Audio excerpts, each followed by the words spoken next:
I grew up in a pretty standard family, just me and my folks, living in a small, cozy house at the edge of town. My dad worked the late shifts at the factory, and my mom was a cashier at the local grocery store. Money was tight, but we got by.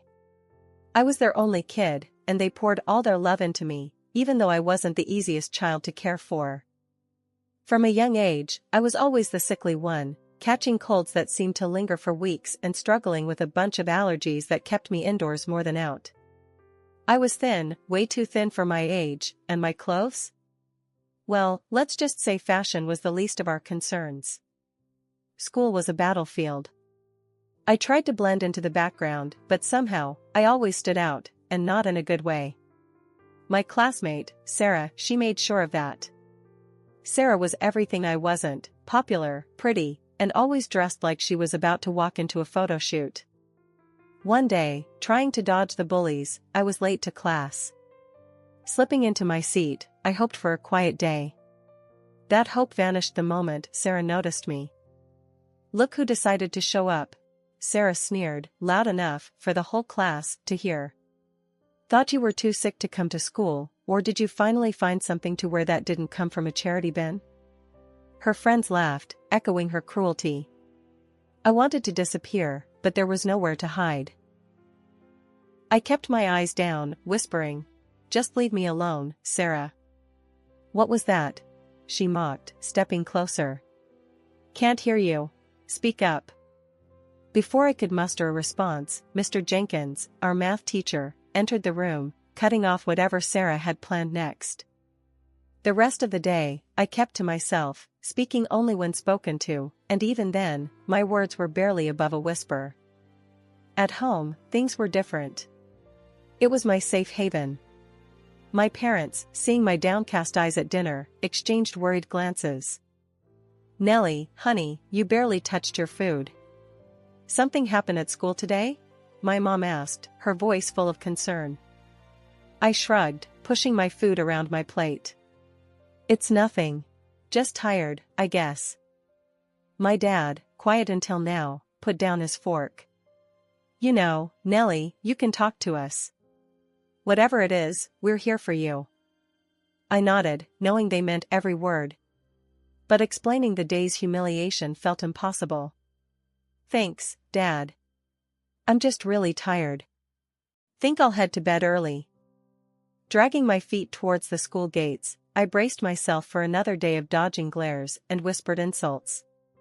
My backpack felt like it weighed a ton, loaded with textbooks and the heavy dread of facing Sarah and her clique. As I navigated the crowded hallways, trying my best to become invisible, I heard the all-too-familiar voice that made my stomach twist in knots. "Hey, ghost girl, try not to vanish before class starts," sneered Mark, one of Sarah's loyal sidekicks. His nickname for me, a jab at my pale complexion and tendency to keep to myself, echoed off the lockers, drawing snickers from nearby students. I quickened my pace, not daring to look up. "Just ignore him," I muttered to myself, but the words felt hollow. The day's first challenge was surviving homeroom. Mrs. Parker, ever oblivious, droned on about the importance of attendance just as I slipped into my seat at the back. I barely settled in when Sarah, draped in her latest fashionable outfit, sauntered in, her entourage in tow. "Nice of you to join us, Nellie. We were worried you got lost in your closet of hand-me-downs," Sarah quipped loudly, tossing her hair as she passed my desk. A chorus of laughter followed. I clenched my fists, feeling the heat rise to my cheeks. "Just leave me alone," I shot back quietly, more to my desk than to her. "What was that, Nellie?" "Speak up, we can't hear you," Sarah taunted, turning to face me with a smirk. I shook my head, choosing silence over a battle I couldn't win. The bell rang, a temporary reprieve, but the relief was short-lived. Each class transition felt like running a gauntlet, with Sarah and her crew lying in wait to hurl their next insult or snide comment. Lunchtime was no sanctuary either. I found a secluded spot under an old oak tree, a safe distance from the cafeteria's chaos and cruelty. As I nibbled on my sandwich, thoughts of just disappearing consumed me. "Hey, why you sitting all by yourself here?" a voice interrupted my solitude. I looked up to see Jake, a guy from my English class. He wasn't one of Sarah's crowd, but I was wary all the same. "Just like the quiet," I replied, hoping he'd take the hint and leave me be. He shrugged, unfazed, and sat down beside me. "Suit yourself. Sarah's being a real piece of work, huh?" I was taken aback by his bluntness. "You could say that," I admitted, surprised by my own candor. "Listen, Nellie, you can't let her get to you." "She's all talk," Jake said, his tone earnest. I wanted to believe him, to find the strength to stand up to Sarah, but the words felt like a distant dream. "Easier said than done," I mumbled, my gaze fixed on the grass below. The bell, signaling the end of lunch, snapped me out of my reverie. Gathering my things, I offered Jake a small smile. "Thanks for, sitting with me." "No problem. See you around, Nellie," he said, heading back to the building. The rest of the day passed in a blur. With each class, I counted down the minutes until I could escape back to the safety of my home. But the day wasn't without its lessons. Jake's unexpected kindness was a glimmer of hope, a reminder that not everyone was against me. School had become a nightmare for me, one I couldn't wake up from. Every day was a repeat of the last, dodging insults, hiding from Sarah and her gang, and trying, unsuccessfully, to blend into the background. It wasn't long before the stress of it all started to take a real toll on me. I found myself feeling physically sick, my old ailments flaring up with a vengeance alongside new ones. Headaches, stomach aches, you name it, I had it. I was a mess, inside and out. One evening, I was curled up on the sofa, a blanket wrapped around me, trying to shake off the latest in a long line of migraines when Grandma came over. She had this way of seeing right through you, and that day was no different. "Nellie, this isn't just about being sick, is it?" she asked, her voice soft but firm. I tried to shrug it off. "I'm fine, Grandma. Just tired." She wasn't having any of it. "Nonsense. You're sick, yes, but it's not just physical, is it? It's those kids at school, isn't it?" I hesitated, then the floodgates opened. I told her everything about Sarah, the bullying, the constant dread that filled my days. Grandma listened, her expression growing more concerned by the minute. When I finished, she sighed deeply. "Nellie, your body is reacting to your stress and anxiety. It's making you ill. All these problems with your classmates are affecting your health." I was stunned. Could my being bullied be the reason I was always sick?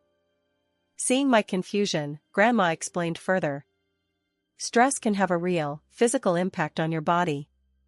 It's important we address not just the symptoms, but the cause as well." The next day, Grandma sat down with my parents and me to discuss a plan.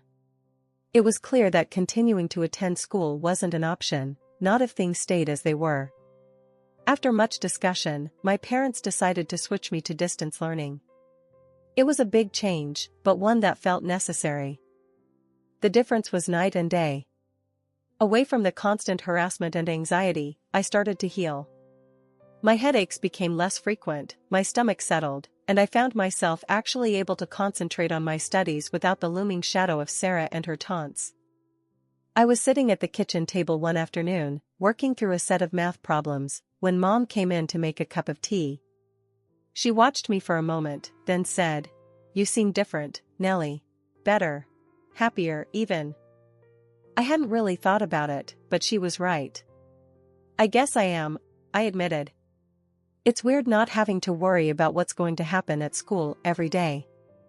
Mom nodded, a relieved smile spreading across her face. "I'm just glad to see you feeling better. We should have done this sooner." The transition wasn't without its challenges. I missed the few friends I had, and adjusting to a new way of learning took time. But as days turned into weeks, and weeks into months, I found myself grateful for the change. For the first time in a long time, I felt like I could breathe. One morning, as I logged onto my first virtual class, my mom knocked softly on my door. "Nellie, you okay with this? Missing your friends?" she asked, peeking in with a concerned look.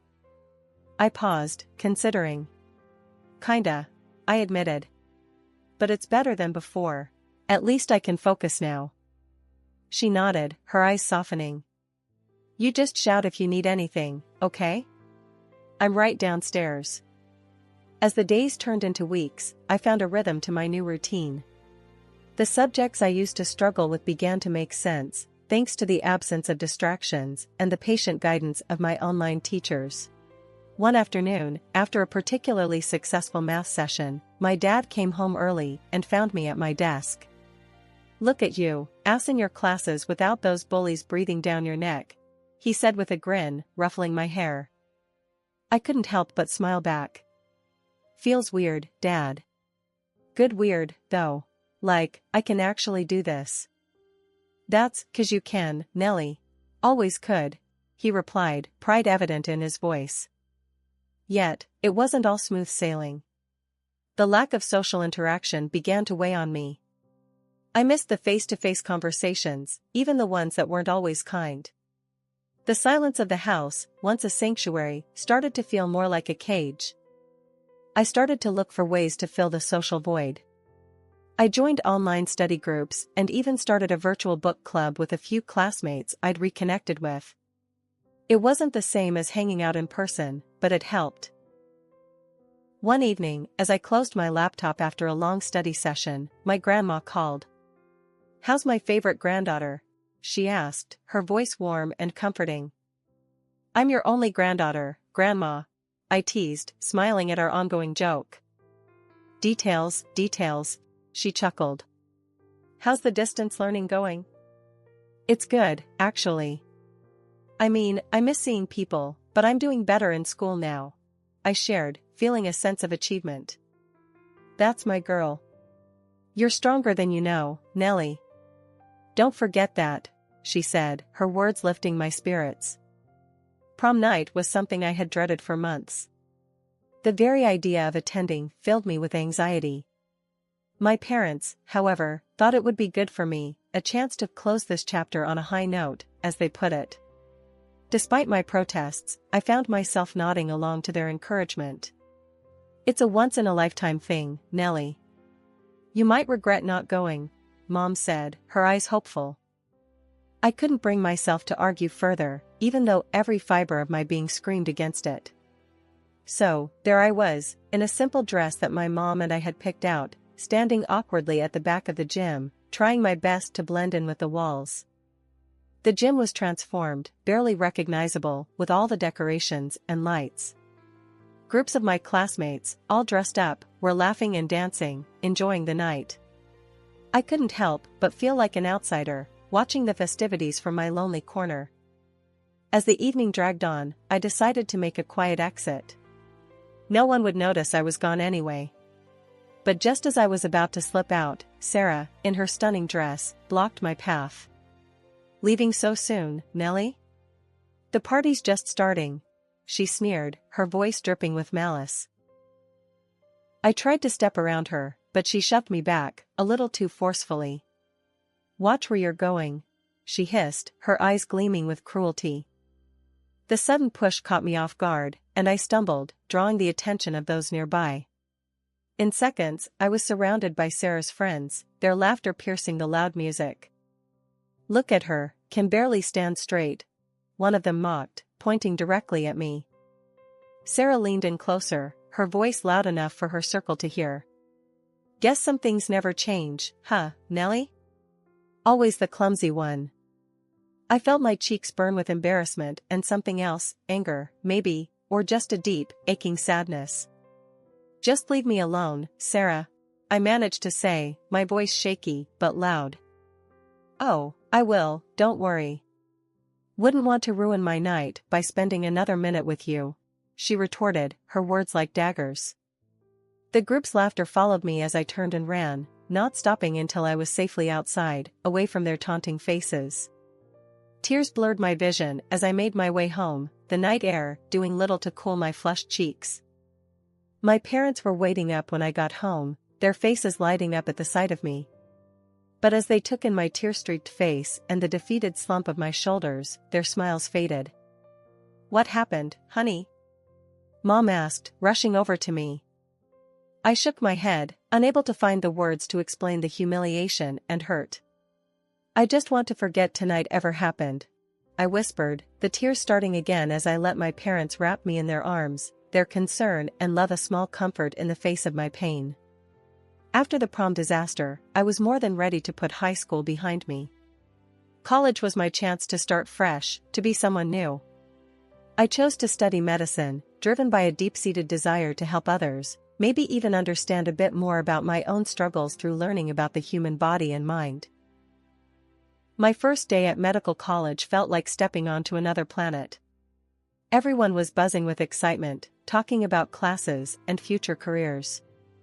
I found myself outside the main lecture hall, clutching my schedule, when a girl next to me said, "Hey, you look lost too. First year?" "Yeah," I replied, grateful for the conversation. "Nellie," I introduced myself. "I'm Zoe. Nervous?" "Terrified," I admitted with a laugh. Zoe and I stuck together, finding our way to the lecture hall. Sitting down, I felt a nervous excitement bubble up inside me. This was it, my chance to really make something of myself. As weeks turned into months, I started to come into my own. I was doing well in my classes, even making a few friends.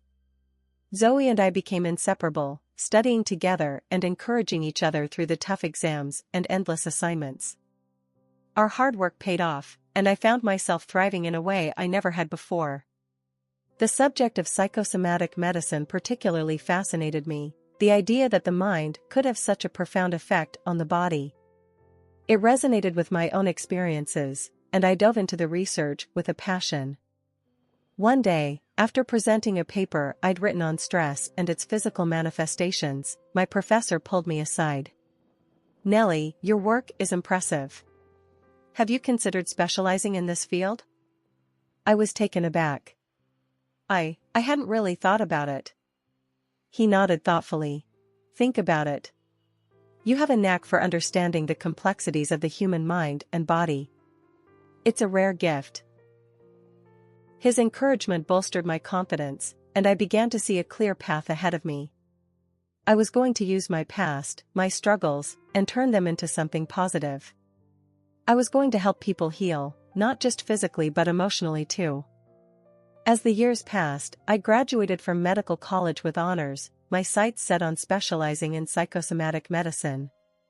My family was proud, and I, for the first time in a long time, was proud of myself too. I had turned my life around, and I was ready to face whatever came next with a newfound strength and determination. Zoe hugged me tight on graduation day. "Look at us, we made it." "Yeah, we did," I said, smiling. "Here's to new beginnings." And as we threw our caps into the air, I felt a sense of closure. The hurt and isolation of my past were behind me. Ahead lay a future full of possibilities, a chance to make a real difference. And I was ready for it, more ready than I'd ever been. After pouring years into researching the profound effects of psycho-emotional stress on the body, my work started gaining traction. I'd written extensively on how the turmoil of our minds could physically manifest, leading to real, often severe health issues. Stress, anxiety, the grind of daily life, it all could lead to negative reactions within the body, spiraling into chronic conditions. What fascinated me most was finding ways to reverse or manage these effects, by addressing the root, the mind state. This journey of mine caught the eyes and ears of the medical community. Invitations flooded in, asking me to share my findings with peers, specialists, and even skeptics.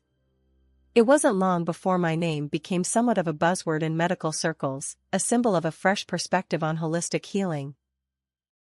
My big break came when I was invited as a speaker at the annual health conference. The topic I chose, the mind-body connection, psycho-emotional stress and physical health, struck a chord. As I spoke, I could see the realization dawn on many faces. This wasn't just theory, it was reality affecting countless lives. I walked off that stage to a sea of applause, my heart racing not from fear, but exhilaration. I'd overcome my dread of public speaking, facing down an auditorium packed with professionals, and I'd held my own. The buzz from my presentation didn't just end with applause. Post-conference, an invitation came my way that would have seemed unimaginable years ago, a dinner with the who's who of the health sector. Government officials, insurance bigwigs, clinic heads, and industry specialists, all were to be there.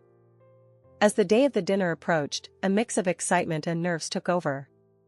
This was more than just a meal, it was a networking goldmine, a chance to discuss potential collaborations, to take my work to the next level. I stood in front of my mirror, makeup in hand, determined to look my best. I wasn't just representing my research, I was representing myself, my journey. I chose my dress carefully, the one that always made me feel confident and at ease. As I applied my makeup, I allowed myself a moment to reflect on the significance of this evening. It wasn't about looking no worse than the other women there, it was about feeling my best, about walking into that restaurant with my head held high, knowing I belonged. At this elegant dinner, surrounded by the health sector's elite, I felt like I was finally where I belonged. Compliments flowed my way, each one boosting my confidence more than the last. As the evening wound down, I decided it was time to head home, still riding the high of the night's successes. But as I made my way through the hallway, a familiar voice stopped me in my tracks. It was her, Sarah, my high school nightmare. "Wow, look at you. Finally figured out how to dress, huh?" Sarah's voice, laced with that same condescending tone, filled the space between us. I turned to face her, finding her just as beautiful and just as arrogant as she'd been back in school. The years had changed us both, but it seemed her spirit remained untouched by time. "Long time no see, Sarah," I said calmly. Sarah laughed, a sound that once would have sent me spiraling into anxiety. "Seriously, though, how much did you have to borrow to afford a night here? This place isn't cheap." I met her gaze, steady and calm. The fear and insecurity she once inspired in me had long since faded, replaced by a strength forged in overcoming and succeeding, despite people like her. Before I could respond, the organizer of the dinner, Mr. Thompson, approached, his concern evident. "Is everything all right here?" he asked, looking from me to Sarah. I nodded, offering him a smile. "Yes, thank you. Just catching up with an old classmate." Sarah, fueled by alcohol and unchecked pride, continued her tirade, oblivious to the discomfort she was causing. She even went as far as to bring her husband into the mix, beckoning him over with the promise of joining in on her mockery. However, the moment her husband, who I recognized as the director of a company interested in my research, realized the situation, his demeanor changed drastically. "I'm so sorry," he began, his apology directed at me with a sincerity that took me by surprise. "My wife's behavior is unacceptable." He then turned to Sarah, his frustration boiling over. "Do you realize what you've done? You're jeopardizing important opportunities with your behavior. I've been looking forward to collaborating with Dr. Nellie Stewart here, and you're here making a scene." The sight of him leading Sarah away, her protests echoing down the hallway, was surreal. Moments later, he returned alone, his expression apologetic. "I can't tell you how sorry I am for my wife's behavior," he said, his voice earnest. "I hope this doesn't affect our potential collaboration. Your work is invaluable." After the dinner, as I was leaving, I saw her, my former tormentor from school, sitting outside on the steps, her makeup smudged from tears. She looked up as I approached, her eyes red and puffy. "Hey, can you talk to him for me? You seem to have his ear," she hiccuped, her voice a mix of desperation and vodka. I paused, looking down at her. This was the girl who made my life a living hell back in the day, now asking for my help. The irony wasn't lost on me. "I'm not getting involved," I said firmly. "This is between you and him. But you're like, doing so well. He listens to you," she persisted, stumbling over her words. "That doesn't make it my business," I replied, my tone leaving no room for further discussion. I left her there, on the steps, a mess of her own making. Walking home, I couldn't help but feel a surge of satisfaction. I had come full circle, from the girl who was bullied to someone who stood her ground, unafraid. The news of her divorce came through the grapevine. I'd be lying if I said it didn't give me a sense of vindication. As for me, life was looking up. I had found someone, a man who appreciated me for who I was, someone kind and interesting. We were talking about a future together, something I never thought I'd have. Continuing my work, I felt more motivated than ever. My experiences, both past and present, fueled my passion and my resolve to make a difference. It was a strange journey, but it led me here, to a place of happiness and contentment. And for that, I was grateful.